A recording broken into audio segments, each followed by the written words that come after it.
주말 사이 보도가 나오면서 큰 논란이 일었던 사건이 있습니다. 시간은 작년 6월 30일로 거슬러 올라갑니다. 박 대통령이 첫 중국 방문을 마치고 서울공항으로 귀국을 하던 날인데요. 이 서울공항을 관리 운영하는 공군 제15 특수임무 비행단 소속이던 김지훈 일병이 그날 밤 스스로 목숨을 끊었습니다.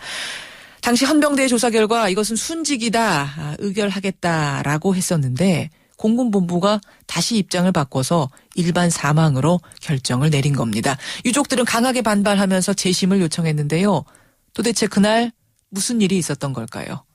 김일병의 아버지 김경준 씨를 직접 연결해 보겠습니다. 아버님 나와 계십니까? 네, 안녕하십니까. 저 김경준이라고 합니다. 예, 일단 1년 전에 그날로 좀 돌아가 보죠. 그러니까 아들 고 김지훈 일병이 비행단장 부관실의 당번병이었다고요? 네네. 예, 그런데 무슨 일이 있었던 건가요? 그날 부관병으로서 단장의 정복에 떨어진 단추를 달아야 되는데, 예.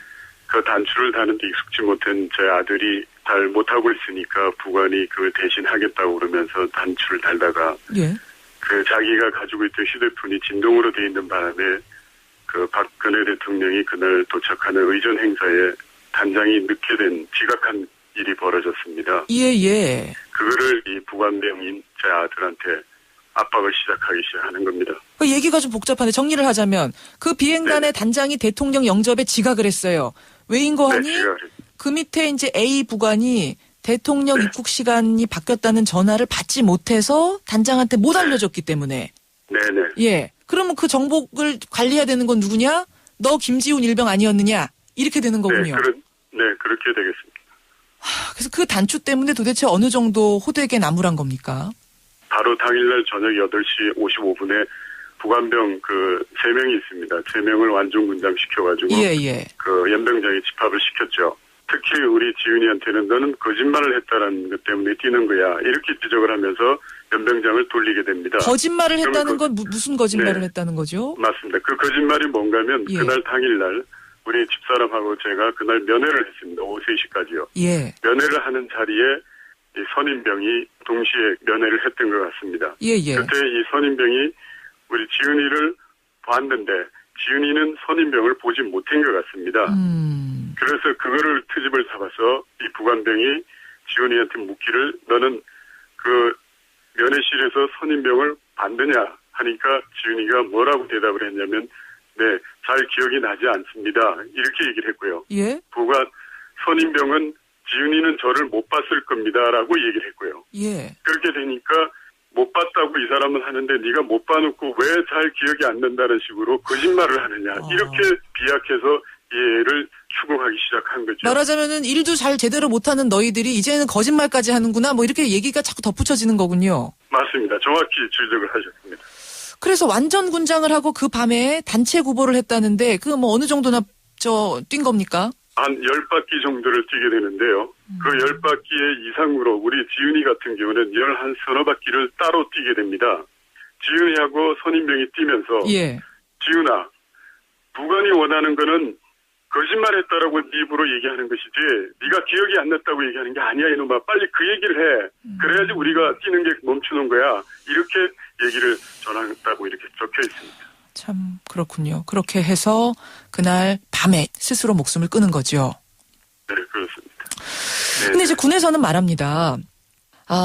그 정도는 가혹행위라고 할 수가 없다. 통상적으로 있을 수도 있는 정도의 어떤 뭐랄까 얼차려였는데 김지훈 일병이 원래 좀 정신과적인 어떤 문제가 있어서 그런 것 아니냐. 이런 얘기를 하는 건 아닌가요? 네, 충분히 그 사람들은 거기에서 원인을 찾으려고 할 거라고 저는 생각이 듭니다. 그러면 제가 이 말씀 드리죠. 지은이가 5월 20일 날 부관실로 이렇게 자기가 원래 보급되어 있다가 부관실로 갑니다. 예. 그 간 첫날 암기력 테스트를 한다고 합니다. 전화번호를 외울 수 있는지. 그 테스트에서 지은이가 굉장히 잘을 했다고 진술돼 있어요. 예. 근데 둘째 날부터 지은이가 사소한 실수를 시작하기 시작하는데요.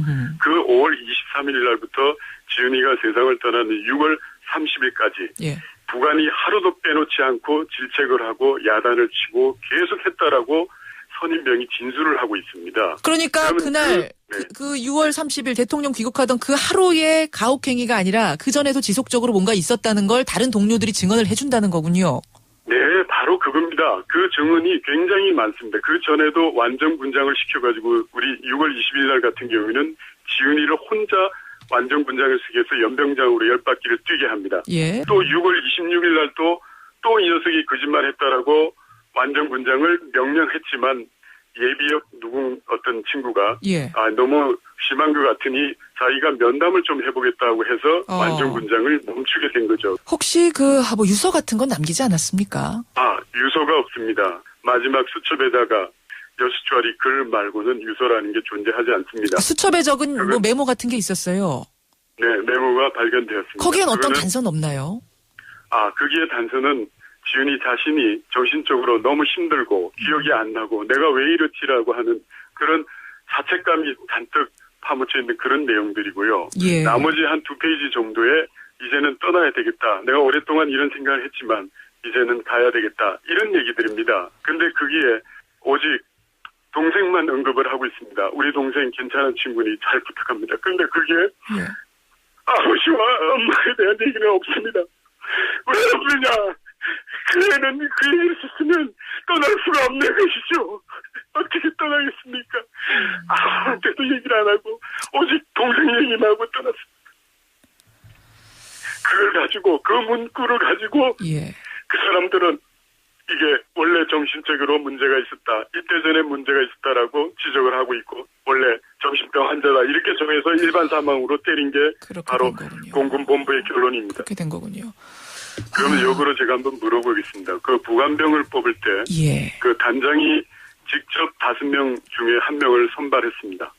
그 전에 이 애에 대해서 뒷조사를 하지 않았겠습니까? 정신적으로 문제가 있다면 이 애를 뽑았다는 자체도 문제가 되고요. 옛날에 있던 그 부대에서의 동료들로부터의 진술, 그 다음에 옮기고 난 뒤에 부대원들의 진술이 너무나 극명하게 갈립니다. 그 앞에 있는 친구들은 지은에 대해서 너무나 명랑하고 밝고 예의 바르다고 하지만 뒤에 있는 친구들은 왠지 모르지만 늘 어둡고 우울하고 늘 잠을 자고 그렇지만 이 친구는 굉장히 원래는 밝은 친구였고 괜찮았다. 처음에 오자마자. 근데 점점 변해갔다.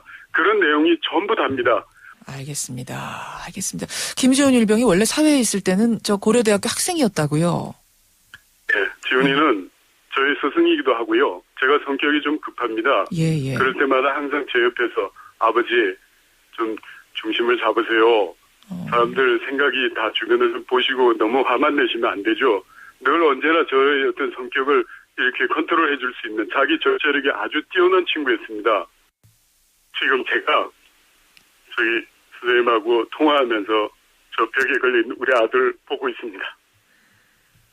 이제는 제가 그동안 이 아들의 사진을 볼 수가 없었는데 이제는 조금 사진을 쳐다볼 수가 있습니다. 아마 우리 지훈이가 제가 이렇게 하는 거에 대해서 아버지 잘하고 계시네.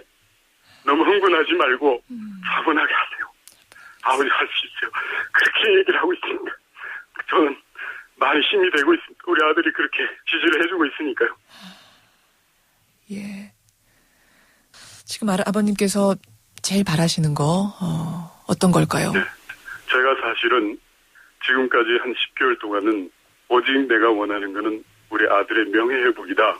줄곧 얘기를 해왔습니다. 그런데 4월 9일 이 순간부터 저는 생각이 완전히 바뀌었습니다.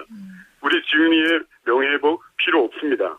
그 명예회복은 무엇을 전제로 해야 되냐면 이 두 사람의 형사처벌입니다. 이들이 처벌받지 않고 또 제 앞에서 공개적으로 사과를 하지 않고는 이런 결코 끝나질 수 없는 것이죠. 알겠습니다. 주말 사이에 참 그 온라인상을 중심으로 큰 논란이 됐던 이 고 김지훈 일병 사건 오늘 아버님을 통해서 직접 들었습니다. 아버님 힘을 내시고요. 이 사건의 진실이 밝혀질 때까지 저희도 끝까지 관심 가지고 지켜보겠습니다. 오늘 정말 고맙습니다. 네. 오늘 귀한 시간 고맙습니다. 네, 고맙습니다. 고 김지훈 일병의 아버지 김경준 씨를 만났습니다.